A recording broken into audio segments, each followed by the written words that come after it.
Hey there, welcome back to the Path to Zion podcast, where we are rediscovering the ancient way. Thank you for joining us today over on pathtozion.com if you like the audio only, or if you are watching the video on our YouTube channel, following us through Facebook. Thank you for joining the program today. Now, if you've been tuning into our morning commentaries, you will know that we just talked about 1 Peter chapter 4, verse 18.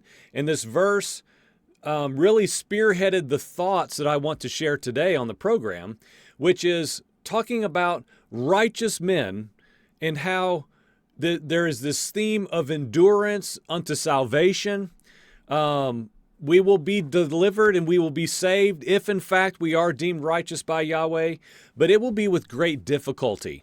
And of course, we've been talking about that through the consideration of just different goings on throughout the entire earth right now that thankfully, and I think for our good, have got people's attention a little bit.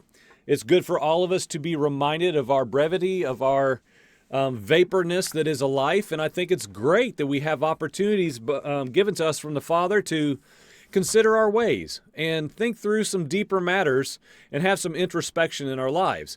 We're going to talk about that some today, but primarily we're getting right back into Bible study.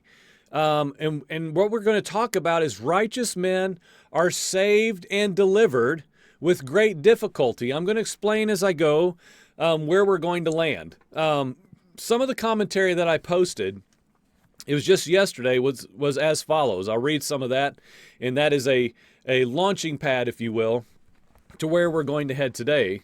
I would submit that we've focused on the latter part of this verse in 1 Peter chapter 4 for far too long, because if we read it in its entirety, now if it is with great difficulty for the righteous to be saved and delivered, what shall become of the ungodly and the sinner?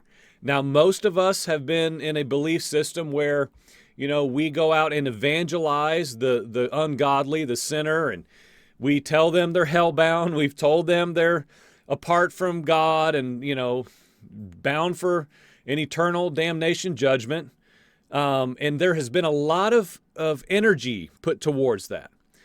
Let's just simplify. If we take this verse and we put it into two compartments, one being the first part, which is the fact that with great difficulty, the righteous will be saved and delivered, would be part one. And part two is the ungodly and the sinner. Part two has had way more attention than part one. I would say, as we will get to in the commentary here, I think that we have been a bit presumptuous. We read this verse, we talk about this kind of mindset all the time here. We read this verse and we presume, just often very casually, that we are in the camp of the righteous. And whoever else comes to my mind are the ungodly and the sinner. We are righteous, and so this part is for us, and the other, if it's hard for me, a righteous man, what in the world will become of the poor, wretched, ungodly, and the sinner? Let's go out and win the world for Jesus, right? But I want to park today on the former part, the first half, if you will, of this statement of being with great difficulty, that the righteous will be saved and delivered. I think it would do us well to just stay here for some time and take our harsh critique off of the ungodly ones, off of the sinners, and whoever we think that may be. And I'm not saying they're not out there. Of course they are. Of course, we might say that's us, depending. We don't throw a blanket that covers like everyone who might tune into this program and just be presumptuous ourselves to say, yeah, well, we're all righteous. No, and that's where we're going to get to today as we talk about righteous men that are saved and delivered. We need to be careful that we don't just read these verses and assume that we are individually or even corporately in the more favorable camp. It would be good for us to make sure that we're not just assuming the best for us and moving on again without much consideration of really, well, who am I? And according to what criteria? So that being said, number one, as I'm already segueing in, are we even sure which category we are individually found within? What is the criteria that we have applied to arrive at this conclusion? So, in other words, according to what, according to whom are we righteous? What pushes us into the camp of righteousness and not into the camp of the ungodly and the sinner? I think that's a very good place we have to start, is according to what criteria? Are we talking about the word of Elohim in its entirety? Are we talking about how we line up with biblical examples of righteous men who went before us, which is where the majority of this today, which will be long, by the way, that's where we're going to go, is with a biblical example, an account of a righteous, set-apart man. And do we even know what standards Yahweh uses to apply the term righteousness to any man? Despite what we've been told, it is with great difficulty that even the righteous man is delivered, saved, and rescued. So I would say from the very beginning, let's do whatever is individually necessary for us today to be sure that we're righteous according to what Yahweh himself has always defined that to be. What are his terms? What is Yahweh's definition according to the Torah and the prophets, according to the entirety of the scriptures? And according to, within those, more specifically, we can look at literal records of the lives of righteous men. And in this case, we are going to go through a literal list of some of those attributes, which I think will be beneficial for us. This is very practical today. And so we want to make sure that we are in the right camp first and foremost. And what we have to ask ourselves, well, how do I know I'm righteous? Because I inherited a belief that just said, well, there's no good in me.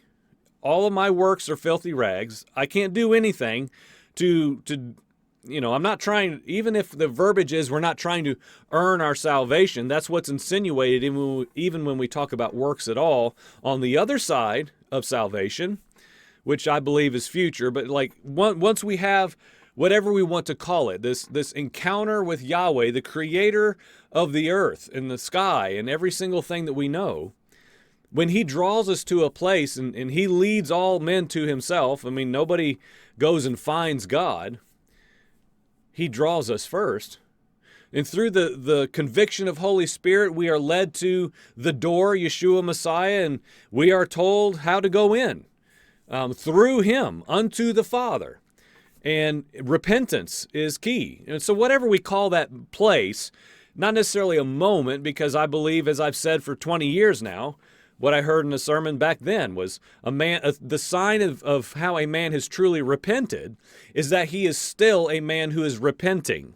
I think that's an excellent phrase. I intend to hold on to that one the rest of my days.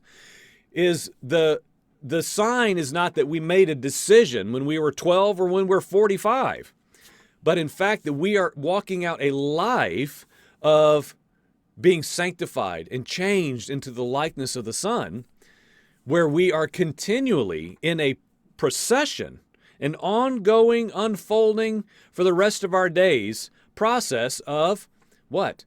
Repentance, which is returning, the teshuvah reality. Returning to what? How to be a righteous man.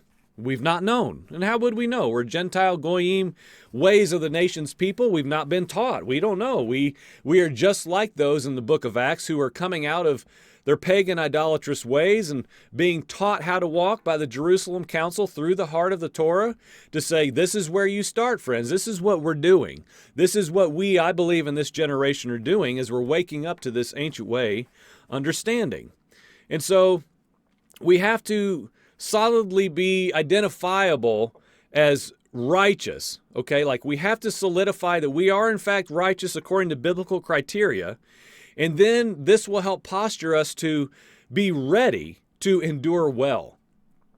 And then we can go out and then after that is resolved and matured in, I would say, we can go out and beckon the ungodly and call forth the sinner to come and do likewise, which is what the words of Shaul Paul, follow me as I'm following the Messiah. That's a very reputable function to fill, right? We talked about that in the men's Zoom meeting last night about the beautiful invitation, whether you call it an ambassador or whether you call it an agent of the gospel. Excuse me. Call it what we want to. Are we rightful representatives in the lineage of Yahweh's offspring, of his people, walking as in the likeness of our firstborn of many brethren, our brother, Messiah Yeshua, ben Elohim, the Son of the Most High, the Son of the Almighty? The pattern, the firstborn, first fruits pattern of all men who would follow to be righteous as he was to the utmost. But before we do that, okay, we have to address, at least briefly, what else Peter is speaking about in this 1 Peter chapter 4 text, because we're just reading verse 18 of chapter 4. Excuse me, but right before that, he says this, quote, "For it is time for judgment to begin at the household of Elohim." We know this verse. "And if it begins with us, what will be the outcome for those who do not obey the gospel of Elohim?" Now, we're not going to spend time here because we've got to move along. I've got 3 pages from here on. But this is what precedes verse 18 in chapter 4 of 1 Peter. Judgment's coming to the household of Elohim, and if it begins here in the household of Elohim, what in the world what will this mean? What will this judgment be? The outcome of the judgment be for those who do not obey the gospel of Elohim. Now, we've talked about that on the program before, what it means to obey the gospel, and like this theme of obedience is woven like an intricate fabric throughout the entirety of the testaments, of the covenants, New Covenant, Old New Testaments. This obedience is inescapable within what? The gospel. You must obey the gospel, okay? Yeshua, the Messiah, I can't remember where the verse is. We can post it after we find it and when we edit the video. That Yeshua became salvation for all who would obey him, okay? Same type of language. The gospel, friend, is to be obeyed. And the gospel did not start in the book of Acts. It didn't start at the foot of the cross. It didn't start on the other side of the stone that was rolled away in Yeshua's tomb. The gospel has been going forth since humanity was in need of it, okay? It is ancient old. Now, we've talked about that in the past before we move on from this verse here. How does one obey the gospel? All I'm doing today is putting questions out for you to ponder on in case you haven't before. Most of you have already settled these things, I'm sure, but most of us have thought, well, I thought I just received the gospel, the gift of the good news. It's just a gift, and I just take it and I receive it, and this goes back to our point moments ago where, well, we are saved and delivered. We're saved and delivered. It's all spontaneous. It's all instantaneous. We receive the gift of the gospel, and we go on. And that is our sanctification. That is our righteousness. It's only Yeshua's gift of righteousness that is, we've talked about this in past episodes, are these things imputed or imparted? Or how do we get these things? Is there anything for us to do now? Or is it a one package deal in a gift form that simply we open and then all of a sudden we're changed in fullness? These are good things to think about. The Greek here, though, in this word is really disobey. Okay, so we could say, what will be the outcome for those who disobey the gospel of Elohim? Do not obey or disobey. The word in the Greek specifically is disobey. So in other words, what about those who disobey the gospel? Now, isn't that intriguing wording if we're going to read it correctly and how it was intended, I believe? It is rightly understood to mean this, if we elaborate on the Greek words and the usage there within the definitions. It is rightly understood to mean one who refuses belief and does not comply with the gospel. Well, that's a little bit different verbiage than just receiving a gift or rejecting a gift. I would say, even here in the Greek, which is kind of, the Greek language is, I don't know a lot of Greek understanding, but it's got some things that are just, I don't know if that's really what that meant. if you go to the Hebrew Gospels, you can find it online, read the original manuscripts, and a lot of those things will bring clarity to some things that are in the Gospels that don't really seem to make much sense. Now, of course, we're talking about 1 Peter here, but, obedience. I'm talking about that because it's in the Greek, disobey, okay? So, to understand it rightly, if you don't comply with the gospel, what in the world kind of judgment is coming to these? Okay? So the question is, and we're throwing questions out now as we get rolling here. How do you not comply with the gospel? How do you disobey the gospel? Why does this matter? Because we're fixing to really talk about righteousness and how to be a righteous man. Okay? Obedience is always the key attribute of the righteous men that were chosen by Yahweh. Okay? Always. Righteous men that were chosen by Yahweh in a good sense. Yahweh orchestrates his enemies to carry out his bidding. We know that. But we're talking about like his set apart, called forth men, called out men who are part of his people. Okay? To be specific, because people love to critique everything that I say on the program, trying to be full and fair. So moving on from that commentary, okay, that was basically my commentary yesterday morning.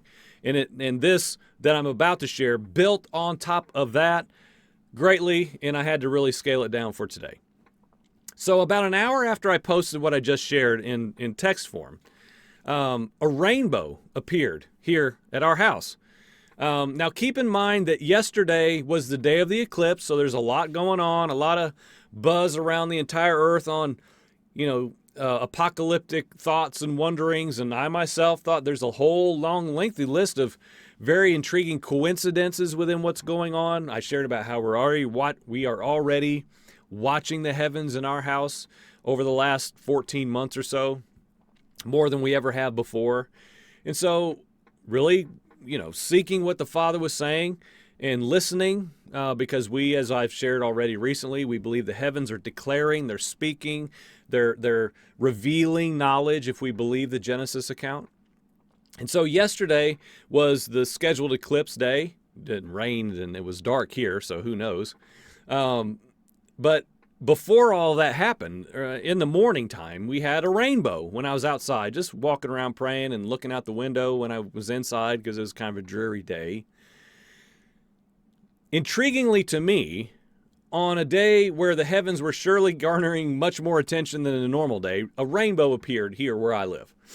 And it really got me to thinking because, again, I wrote the commentary that I just read in part, and then I see a rainbow.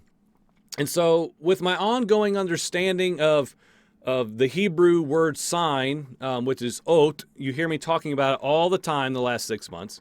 This is always at the front of my mind towards Passover and circumcision, the rainbow, and all these things. If you watch the program, you're tired of me talking about, I'm sure.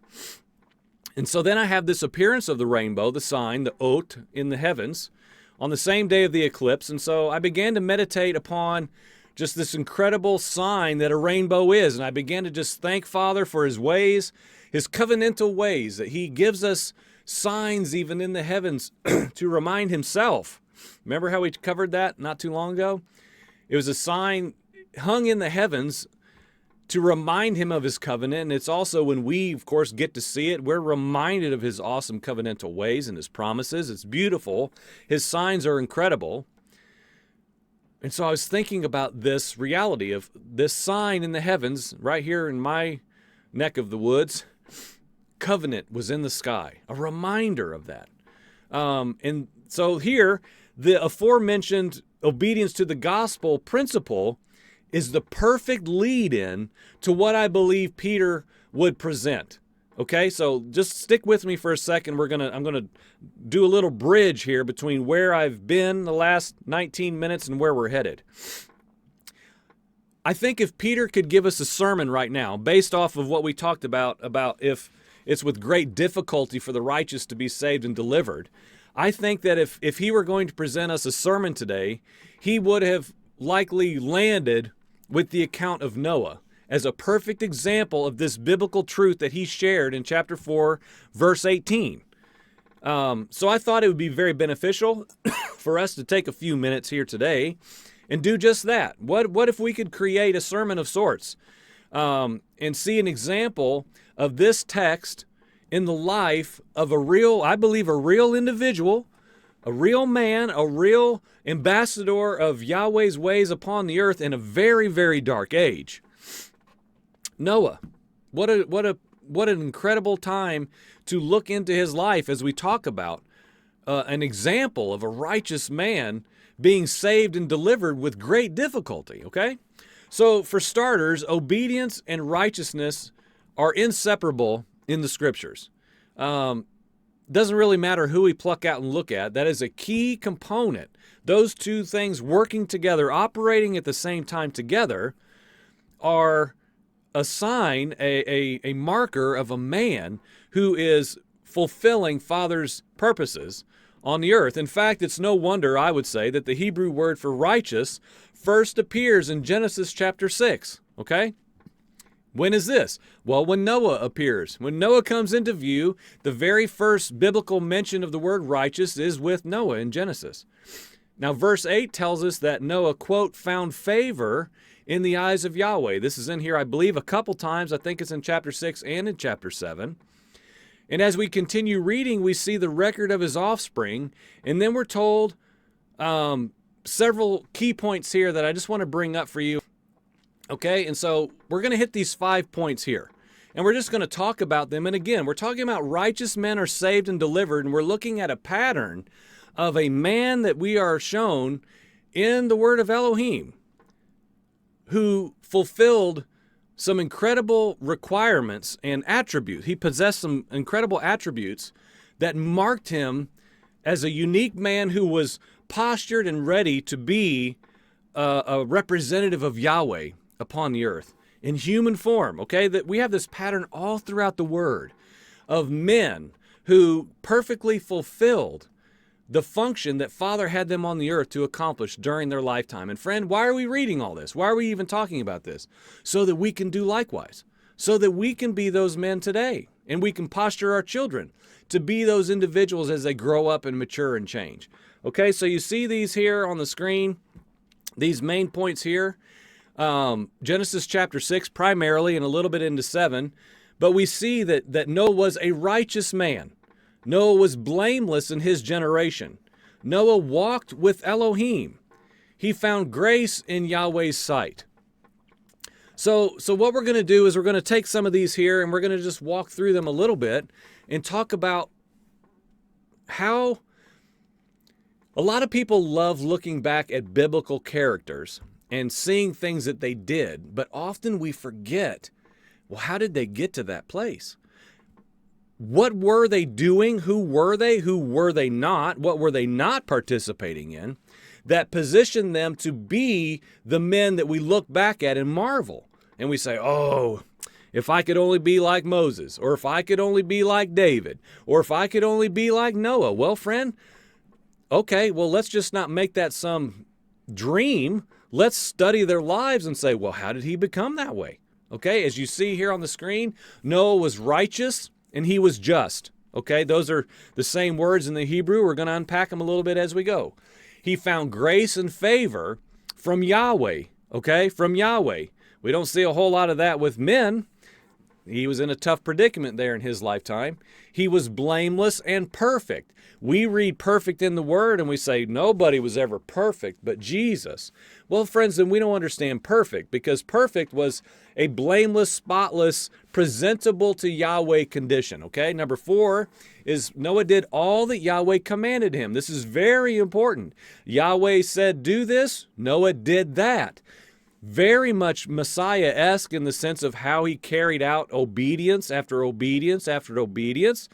He was simply a man who did what he was told. He carried out works as he was commanded to do them. And lastly, we'll see, most importantly, he was, because of the first 4, I would say, he was remembered by Yahweh, which is what? Here we are. He was saved and he was delivered. Why? I would say because of the first 4 things. We will unpack them as we go.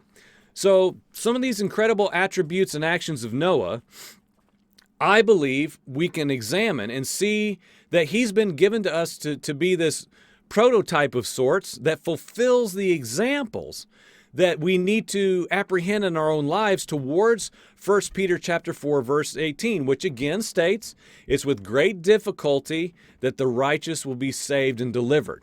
Noah is the perfect example of a man who did just that. Okay?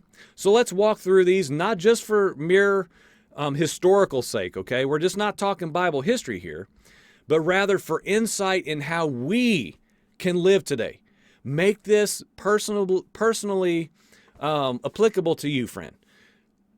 Put yourself right here and ask, how do I implement these attributes in my life? Why? So that we can be righteous men who are saved and delivered, expecting what? These trials, these challenges, great difficulties to come as we are what? Working out our salvation, our deliverance, okay?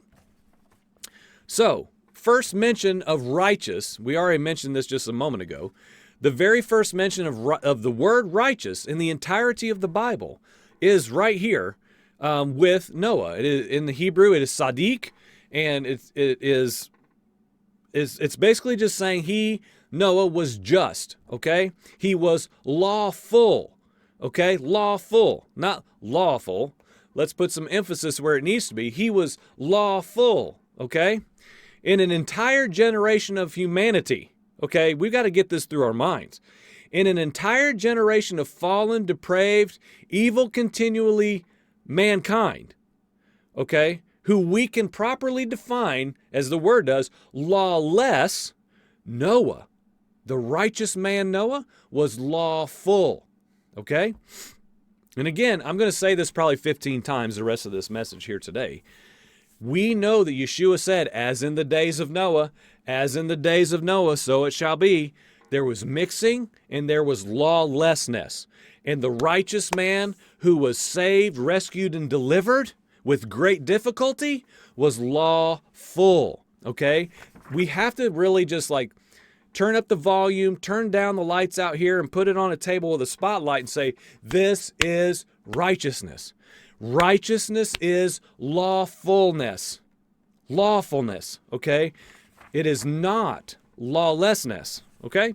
And that is such a clear distinction in the age of Noah, because the whole earth had gone their own way.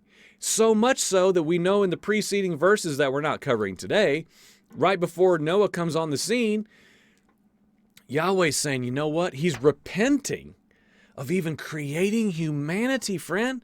He is sorry he even made man because they are so depraved and lawless. So what does he do? We know the scriptures tell us that Yahweh's eyes roam to and fro, what? Looking for anyone whose heart is towards him. So here we are, we're constantly disproving all this filthy rags works. It doesn't matter what you do. You can never earn anything. Waste of time doing works, waste of time doing lawful deeds, righteous deeds, silliness. I'm in Jesus now. Friend, what did we just say? His eyes were roaming the earth. That's the Bible. Yahweh's eyes, I believe they still are looking upon the earth, looking throughout the earth for what? Whose hearts are towards him. Noah's heart was towards Yahweh, and it looked like these things. He was righteous and just. He found grace and favor.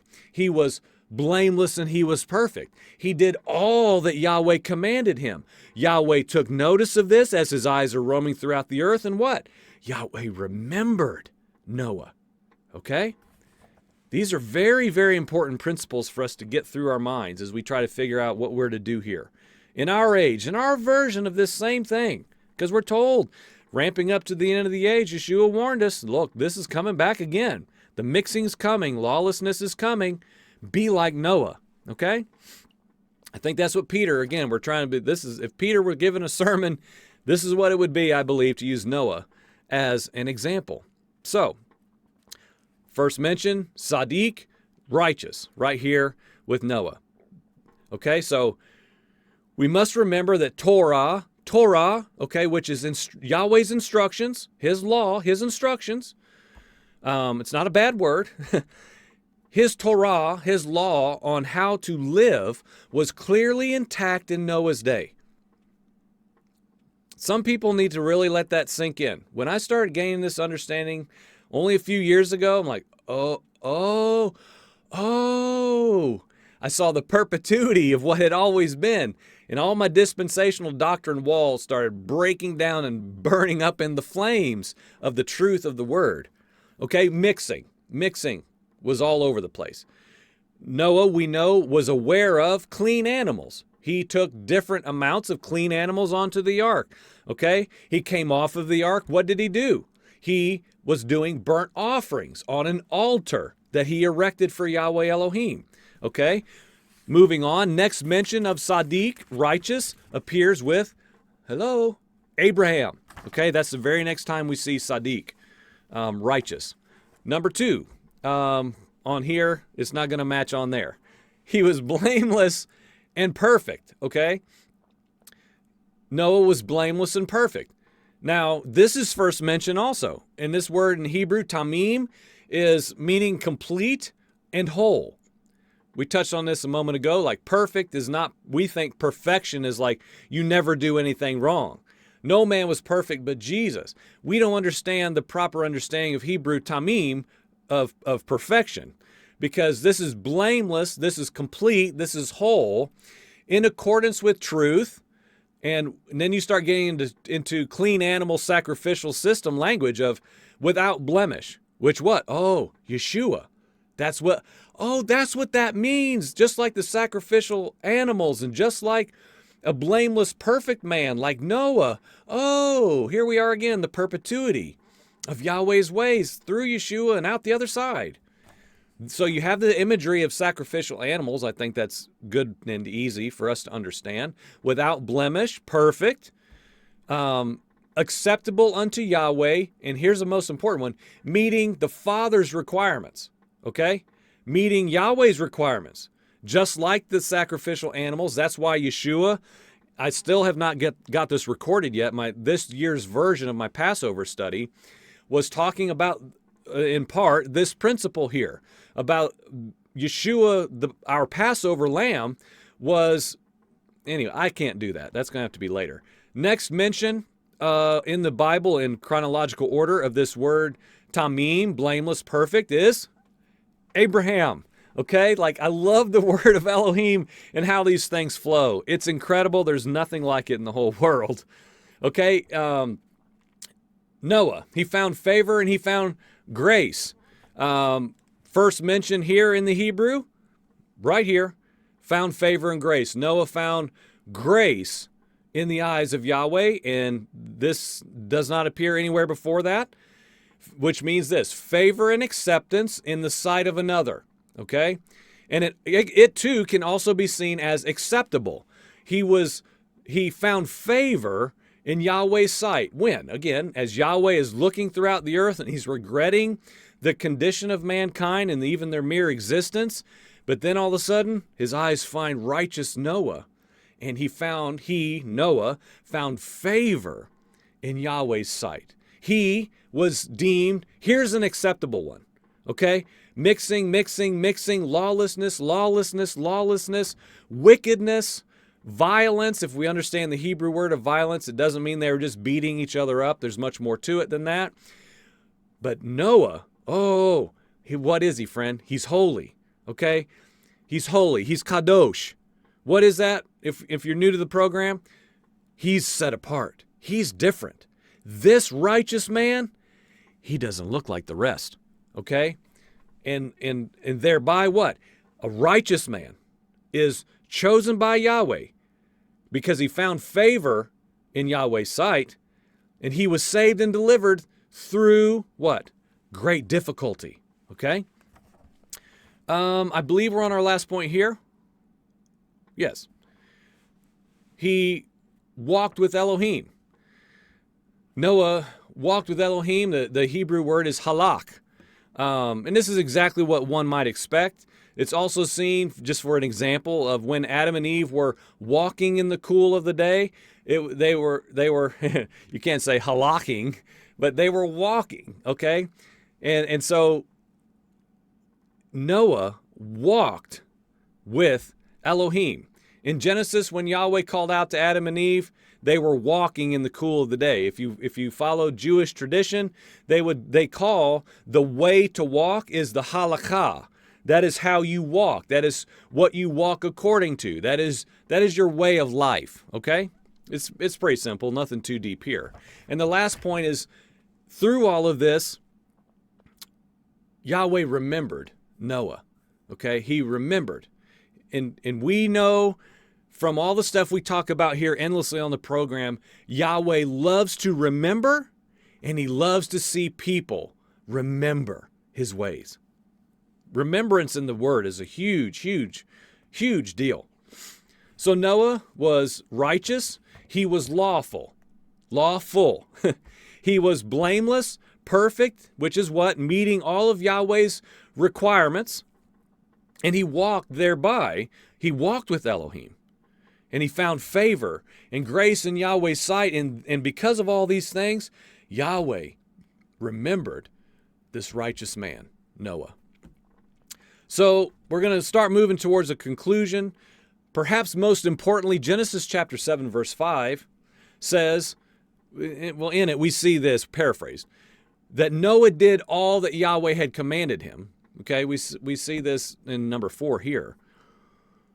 And another way to say this, according to the proper definition of did, because I'm like, well, did, surely there's got to be some more substance to this than Noah did all that Yahweh commanded.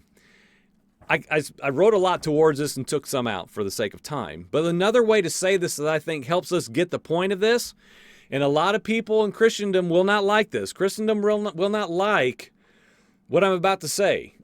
Because again, we've inherited a doctrine of filthy rags works. Works of righteousness they're unknown. It's tainted. Works are so negatively seen and viewed in our age. But let's read this for what it says and let the word be true and every man a liar. Genesis chapter 7 verse 5 says, Noah did all that Yahweh had commanded him. And another way to say this, according to the text of the proper definition of did, is Noah performed and Noah produced all that Yahweh had commanded him. Performed and produced, okay? That sounds a lot better, more substance to me than he did. This, I would say, needs highlighted because this is why Noah was chosen. This is why Noah was chosen. It was all about his heart's posture. Yes, we just talked about that. These are all heart issues. People say, well, God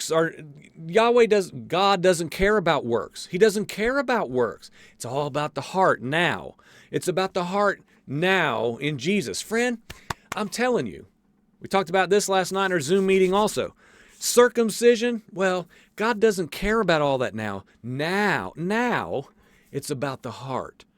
Friends, look at the word. Study the word. Do a study for 6 months on circumcision. Circumcision of the heart, circumcision of the flesh. Always together. Together. When were they not? When you get to the non-believing Pharisaical Jews' Talmudic teachings, where those were separated. Okay? They were never separated in Yahweh's perfect, wonderful ways for his set-apart people. They were always meant, these things, to be signs of an inward heart condition, of the posture of our heart. There should be signs upon everything that we do that points to us being a set-apart covenant people. Okay? You can't separate the heart from the works. You can't. Okay? That's the way Yahweh designed it. We see that all over Noah's life. As we see, only to the text, Noah performed and produced all that Yahweh had commanded him. Okay? Yahweh commanded, Noah performed what was commanded, and he produced what had been required of him. It's not that complicated. He obeyed, which goes back to our beginning, of course. You can't separate righteousness and obedience. You can't separate the two. They are intricately connected. And so the thing is, yes, his heart's posture mattered. Yes, of course. But that led to something. His heart's posture produced something. It performed an action. Okay? a response of obedience. Literal works. Now this, I would say, is evidence of who he was. The attributes that we just looked at here on the screen as we went through these. And because of these attributes, we can be in the pattern of Noah if we adopt them for ourselves. We can be in the pattern of Abraham if we adopt them into our own lives. We today. So because of men like Noah, like Abraham who preceded us, and we see the fruit of their righteous, set-apart lives, producing righteous deeds, performing righteousness, we have evidence that we can look back on and that we can say, we could use that as a challenge, friend. Not as a wrongful conviction or something to incite guilt, but spurring us on to say, you know what? There's some things for us to perform. There's some things for us to produce, okay? Fruit and evidence that we are, in fact, set apart righteous men. If, in fact, we are, which goes back to our very beginning point, we need to determine according to Yahweh's criteria who we are. We cannot just assume we are righteous because I accepted Jesus when I was 12, okay? Yeshua told the non-believing teachers that, listen, if you were the sons of Abraham, you'd be doing the works that Abraham did. Works are good, friend. Works are evidence that we're sons of Abraham. We talk about that a lot as well.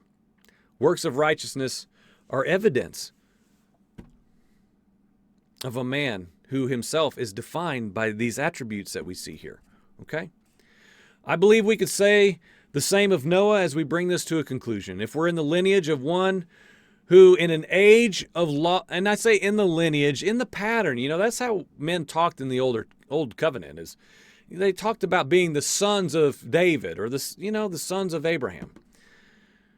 So like Noah, if we're in his lineage by our life, by the evidence of being righteous and set apart, in an age here now, our own version of lawlessness and mixing, we find in Noah's age a righteous, blameless man who walked with Elohim and performed and produced all that Yahweh commanded. We have to say, well, are we postured to be that way today? Right now in 2024 and the years to come, however many are left? If this is who we are, then we too will be postured to be saved and delivered in our age, because that's the covenantal promise of Yahweh. Yeshua himself told us again, this will precede his return. With great difficulty, again, if we are in fact righteous, we will be delivered. It's Yahweh's promise. It's his pattern. Just like righteous Noah. I want to finish by reading Proverbs chapter 28. We're going to read several verses, 1 through 10. It contains a very detailed list of wicked versus righteous comparisons. That I read this, I don't even remember how I landed there to make a connection here. Doesn't matter. Hopefully it'll work. So we're just going to read these 10 verses. The wicked flee when no one pursues, but the righteous are bold as a lion. When a land transgresses, it has many rulers, but with a man of understanding and knowledge, its stability will continue. A poor man who oppresses the poor is a beating rain that leaves no food. Those who forsake the Torah praise the wicked. Okay, here we are again. I have to interject and we'll keep moving. We're almost done. Those who are lawless, okay, Torah, law, instruction, how to live, righteous deeds, okay, what deem us pleasing, acceptable, perfect in Yahweh's sight. This is how to live, friend. This is what you do. It goes all the way back, all the way back. It's okay. Noah had Torah. Those who forsake the Torah praise the wicked, but those who keep the Torah strive against them. Verse 5. Evil men do not understand justice. Oh, just, righteous and just. Remember? But those who seek Yahweh understand it completely. Those who, what? are seeking Yahweh. His eyes are towards. He's drawn to. Why? Because we're looking for him. The lawless are down here in the nations of men. What are they doing? Living however they deem is right, free to live as they determine. What is best? Doesn't matter. We say, no law, lawless. Evil continually. Evil is not just what we picture, this like ravenous beast of men, like, raping and pillaging and stabbing each other all day long. That is not what this is saying. I don't believe, from looking into that years ago. Again, look into violence and violent in the Hebrew. It's much more broad than that. Continuing, verse 5. Better is a poor man who walks in his integrity than a rich man who is crooked in his ways. The one who keeps the Torah is a son with understanding, but a companion of gluttons shames his father. Whoever multiplies his wealth by interest and profit gathers it for him who's generous to the poor. If one turns away his ear from hearing the Torah, even his prayer is an abomination. Whoever misleads the upright into an evil way will fall into his own pit, but the blameless will have a goodly inheritance. So without going in through this again and making this over an hour and dissecting each word, we see points we just covered all throughout this text in Proverbs chapter 28. Those who keep the Torah. You have this depiction of wicked and righteous, abominations. Those who turn away from even hearing the Torah. Your prayers are abominations. I don't want to be like that. I don't want to be so lawless that my prayer to Yahweh is an abomination to his ears, friend. No, none of us want that. So to finish where we started, obedience and righteousness are always inseparable. What has always been is now, today, in this time frame, in this age of grace, it is what will be in the future. If we really do study and learn history and what will be in the days to come, in the prophesied age, we will see that there really is a very clear and a very distinct division among men. I believe that it's going to become even more clear as we move along here. Now, it's going to get real gray in many other areas, but I think according to the word of Elohim, there's going to be a very distinct line as we see in Revelation of who the dragon comes after. Those who, we talked about this in the last episode just days ago. Those who cling to the commandments of Yahweh Elohim and equally possess the testimony of Yeshua. Okay? There will be a very clear distinction for those who know what the word says is a set-apart righteous man. Okay? Those who are righteous, to use the biblical pattern of Noah to our all the way to the end here at the conclusion, those who are righteous in Yahweh's sight are men who are delivered and they are rescued.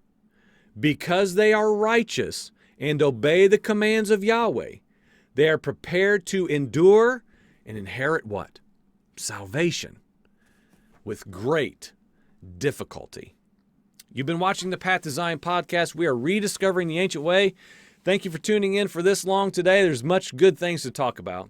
You can join into the discussion. Send us an email, pathtozionpodcast@gmail.com anytime you want to. We would love to hear from you. Thank you so much for watching. Amen.